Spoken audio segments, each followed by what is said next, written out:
Taxes can sometimes be a hard unit to teach. How do you get kids excited about taxes? The way that I kick off my tax unit is by using the activity Move Your Tax Dollars in Action. This type of activity is new, a new line of activities that NGPF has created, which gets students up out of their seats, moving, but also learning. Hi, my name is Amanda Volz. I'm a personal finance teacher at St. Clair High School in St. Clair, Michigan, and I think that this activity is a great way to start your tax unit. What the idea or the objective of this activity is it's to teach students how our federal tax dollars are spent. And it gets them engaged in a way where they're not just sitting in their seats, but depending on how you implement it, students are up, they're moving, they're talking, they're learning. So there is a little bit of preparation that the teacher needs to do when implementing this activity, which is where I hope my teacher tip video will help you out. With this activity, there are multiple decks that you will need to print and have ready before you do the activity. So I divided my class into different groups for the activity. I had about, depending on the size, about 5 groups. And I only did that because of the tables that I have in my room. I have 5 table groups. So you'll want to decide how you want to implement the activity, whether you want to split your class in half, you want to split them in small groups, but you will need a deck for every group. So as you're preparing this, you want to make sure that you have a deck for every single group, depending on how you split them up.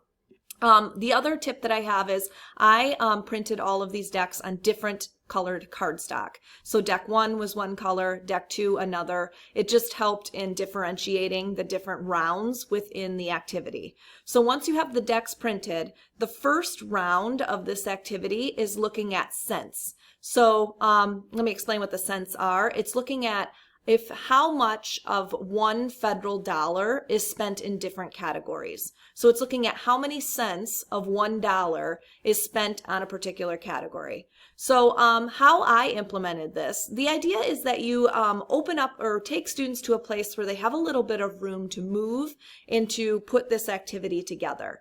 Ideally, if you have a lot of wall space where students can put out all of the information maybe on a wall, you would need quite a bit of space to do that. And unfortunately, my classroom is really small, so I don't have the flexibility or the room to do it all on like a wall type setting. And when I implemented this year, we had other things going on in our building, so I didn't have the flexibility to move them in the hallway or move them to a commons area. But if you do have that, that's probably the best way to implement the activity. I've even heard that some teachers just kind of push all their desks aside and have students do it on the floor in their classroom.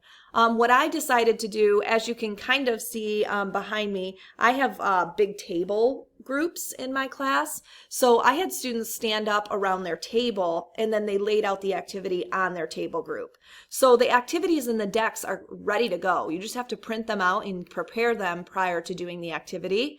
And like I said, the first round is looking at the cents, and it's looking at how many cents of every federal dollar are we spending in each category.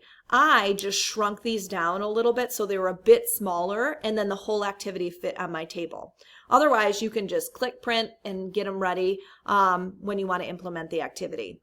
The second round, so actually going back how I did this, is I made that first round kind of a fun race where I just said, okay, I passed out that particular deck on one color and said, on your mark, get, set, go, put your numbers or your cents in order from largest to smallest.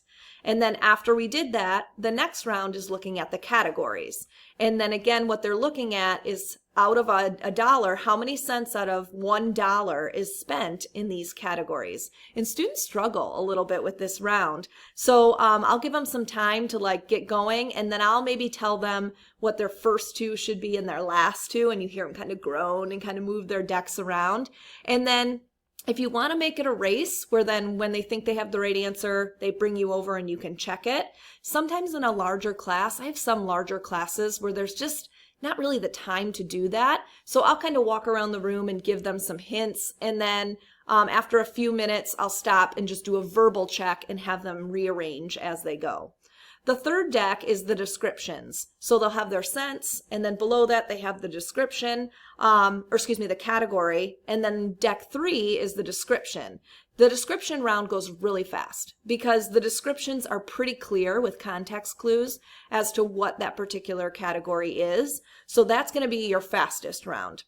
And then the last round, deck 4, is the programs. So again, you can see me clicking on these documents. NGPF has them ready to go and ready to print. It's only a matter of if, like, I made a smaller version so they would fit within my classroom and my setup. These program cards, there are a lot of those. There are a lot. This has the most cards with them.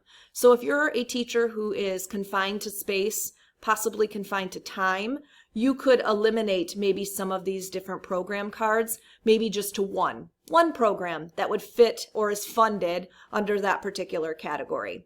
Otherwise, there's quite a few of these cards that last deck 4. So students have a lot of fun with this because it's an activity where they can get up out of their seats. You hand them the cards as a group, and then they kind of race and they're moving and trying to get them in order, particularly if you have wall space where they can move towards a wall to put up this information.